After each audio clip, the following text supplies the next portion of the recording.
नमस्कार मंडळी, मी तुमचा लाडका मित्र वरद विजय चव्हाण आणि मी तुम्हा सर्वांचं माझ्या युट्यूब चॅनलमध्ये स्वागत करत आहे. म्हणजे काल रिलीज झाला होता रिअल लाईफ माय लेकीचा माय लेक हा मराठी सिनेमा. हा सिनेमा 3च ॲक्टर्सच्या किंवा कॅरेक्टर्सच्या अवतीभोवती आहेत.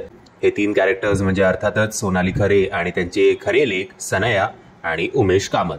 आता ट्रेलरवरनं आपल्याला अंदाज आलाच आहे ओव्हरऑल स्टोरीचा की अब्रॉड राहणारी एक आई जी ॲक्च्युली शेफ आहे, तिचं एक स्वतःचं स्वप्न आहे की तिचं एक महाराष्ट्रीयन कुझिनवालं रेस्टॉरंट तिने लंडनमध्ये ओपन करावं. कारण हल्ली कुठलीही स्टोरी असेल किंवा कुठलंही रेस्टॉरंट ओपन करायचं असेल किंवा मिसळपावचं दुकान जरी टाकायचं असेल तरी मराठी माणूस लंडनलाच टाकतो अकॉर्डिंग टू मराठी सिनेमा असो. पण या स्टोरीमध्ये तरी या गोष्टी खपून जातात, बाकीच्या मराठी सिनेमांसारखं होत नाही. आणि मग त्यांच्या आयुष्यात येतो म्हणजे सोनाली खरेच्या आयुष्यात येतो वैभव, अर्थातच उमेश कामत. आता उमेश कामत आणि सोनाली खरे यांचं एक पास्ट सुद्धा आहे. ते काय पास्ट आहे ते बघण्यासाठी तुम्ही थिएटरमध्ये हा सिनेमा बघा. आणि सुरुवातीला सगळं काही चांगलं असतं, मायलेकीचं नातं एकमेकांबरोबर चांगलं असतं. आईच्या मुलीकडनं काहीतरी एक्सपेक्टेशन्स असतात तिच्या प्रोफेशनसाठी. आता मुलीला ते आवडणार की नाही, किंवा ते आपल्या 3 इडियट्समध्ये आर माधवन आणि त्याच्या बाबांचा जो डायलॉग होता तसं काहीतरी या दोघांमध्ये होणार, हे जर सगळं तुम्हाला जाणून घ्यायचं असेल तर तुम्हाला हा सिनेमा बघायला हवा. बरं, उमेश कामत या दोघींचं हे जे काही तुटलेलं नातं आहे ते दुरुस्त करणार का? इनफॅक्ट उमेश कामत आणि सोनाली खरे हे काहीतरी एक पाऊल पुढे जाऊन स्वतःच्या आयुष्याला एक वेगळं वळण देत असतानाच एक काहीतरी अशी घटना घडते ज्याच्यामुळे त्यांचं हे जे पाऊल आहे ते पुढे पडणार की तिकडेच अडखळणार. या गोष्टी जर तुम्हाला बघायच्या असतील तुम्हाला हा सिनेमागृहात जाऊन बघायला हवा. ओव्हरऑल बघायचं झालं तर सिनेमामधले डायलॉग्स चांगले, डायलॉग्स मला खूप आवडले. नातं जे आहे दोघींमधलं ते जरा स्लो स्पीडनी जातं, जो बऱ्याचशा मराठी सिनेमांचा प्रॉब्लेम होतो की आपले सिनेमे फास्ट बेस नसतात, खूप हळूहळू पुढे गोष्ट सरकते आणि मग एका पॉइंटला आपण प्रेडिक्ट करू शकतो की बाबा आत्ता या दोघांमध्ये प्रॉब्लेम होणार आहे या दोघांच्या नात्यात. असं ओव्हरऑल हा सिनेमा झालाय.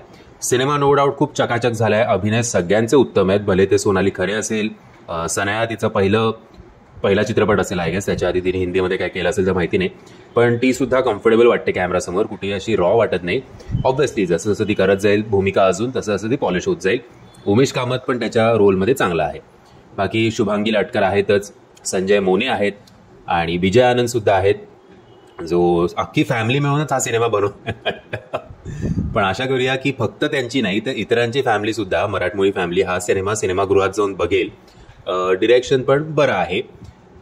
थोडा इमोशनली हा सिनेमा ऑडियन्सला जर हलवण्यात अजून सक्सेसफुल झाला असतं, जे मी मगाशी म्हटलं की एकदा तुम्हाला हे नातं एस्टॅब्लिश झालं मायलेकीचं की तुम्ही प्रेडिक्ट करू शकता की आता पुढे काय काय गोष्टी घडणार आहेत. सो ते जर अनप्रेडिक्टेबल झालं असतं, जरा ट्विस्ट अँड टर्न्स जास्त असते तर कदाचित हा जास्त कनेक्ट झाला असता. बॅकग्राऊंड म्युझिक आणि म्युझिक सुद्धा चांगलं आहे असं आपण म्हणू शकतो. सो ओव्हरऑल गोष्टी चांगल्या आहेत, पण मला माहिती नाही की आता थिएटरमध्ये काल मी गेलो तेव्हा असं काही फार चांगलं कौतुकास्पद असं काही बुकिंग नव्हतं आणि मार्केटमध्ये तशी पण या सिनेमाची हाईप फार दिसत नाही आहे. जेव्हा की या दोघींनी बऱ्यापैकी प्रयत्न केला होता की या सिनेमाला प्रमोट करावं, पण तसं काही फारसं लोक उत्सुक दिसत नाही आहे हा सिनेमागृहात जाऊन बघण्यासाठी. एनिवेज आशा करूया की वर्ड ऑफ माउथने तरी हा सिनेमा जराच काहीतरी चांगली कामगिरी करेल. बाकी अगदी तुम्हाला जर आजकाल असं मी पण बघतो की मराठी सिनेमा हा डिवाइड झाला आहे, ग्रामीण मराठी सिनेमा आणि शहरी मराठी सिनेमामध्ये. शहरी लोक ग्रामीण सिनेमाकडे बघत नाहीत, ग्रामीण लोक शहरी सिनेमाकडे बघत नाहीत. सो तिकडे सुद्धा आपला ऑडियन्स डिवाइड झालेला आहे. सो ओव्हरऑल या मायलेकीचा प्रवास थिएटरवर खडतर वाटतोय, हे एवढं मात्र निश्चित. मी आशा करतो तुम्हाला हा व्हिडिओ आवडला असेल. जर तुम्हाला हा व्हिडिओ आवडला असेल तर प्लीज या व्हिडिओला लाईक, शेअर आणि चॅनलला सबस्क्राईब करायला विसरू नका. जय हिंद, जय महाराष्ट्र.